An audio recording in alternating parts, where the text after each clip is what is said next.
Praise the lord everyone. ఆ ప్రేమ కలిగిన యేసయ్య నిన్ను ఎక్కడ విడిచిపెట్టడు.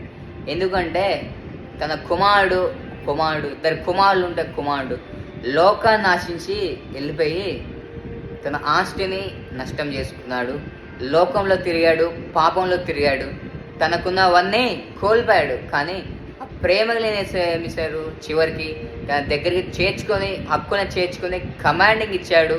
తన ఇంట్లో మళ్ళీ కోల్పోయిన స్థాయిని ఇచ్చాడు దేవుడు. డబ్బులు కోల్పోయాడు, ఆస్తులు కోల్పోయాడు, అంతస్తులు కోల్పోయాడు. కానీ సజీవుడైన యేసయ్య, ప్రేమ కలిగిన యేసయ్య, కృప కలిగిన యేసయ్య ఆయన ఎక్కడ విడిచిపెట్టట్లే. For today a loving Jesus never leave it in your life. ఆ ప్రేమ కలిగిన యేసయ్య నీ జీవితాన్ని ఎక్కడ విడిచిపెట్టడు. నువ్వు అనుకుంటున్నావు దేవుడు నా జీవితంలో ఎన్ని వాగ్దానాలు చేశాడు, దేవుడు నాకు మాట ఇచ్చాడు కదా, అది నెరవేరట్లేదు ఏంటి అని చెప్పి అనుకుంటున్నావు. నెరవేరుస్తారు, కానీ wait for the Lord time, not your time. నువ్వు అనుకున్నది చేస్తే నువ్వు ఇబ్బంది పడతావు, కానీ దేవుడు అనుకున్నప్పుడు చేస్తే నువ్వు ఎక్కడా ఇబ్బంది పడవు.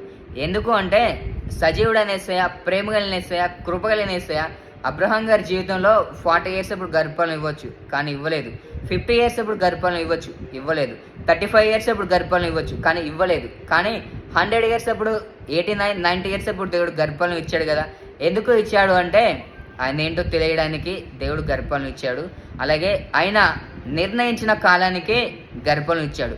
దేవుడు ఒక నైటే యాకోబుని ఇశ్రాయేలుగా మార్చిన దేవుడు వితిన్ మిల్లీ సెకండ్లో దేవుడి జీవితంలో అద్భుతాలు చేస్తాడు. కానీ చెయ్యట్లేదు అంటే తొందరగా ఇస్తే నీ జీవితంలో నువ్వు ఇబ్బంది పడతావు అని చెప్పేసి దేవుడు ఇవ్వట్లేదు, దేవుడు చేయట్లేదు. నీ జీవితంలో దేవుడు చేస్తాడు. నీ జీవితంలో దేవుడు నిన్ను ఎక్కడ విడిచిపెట్టాడు. ఎందుకు అంటే దేవుడు నిన్ను ఎన్నుకున్నాడు, దేవుడు నిన్ను రక్షించాడు, దేవుడు నిన్ను కాపాడుతున్న దేవుడు, రక్షించిన దేవుడు, విడిపించిన దేవుడు నీ జీవితంలో మాటిచ్చి దేవుడు అద్భుతాలు చేయాలంటే చేయకుండా ఉండడానికి is not a man, is the God. దేవుడు నీ జీవితంలో ఏదైనా చేస్తారు.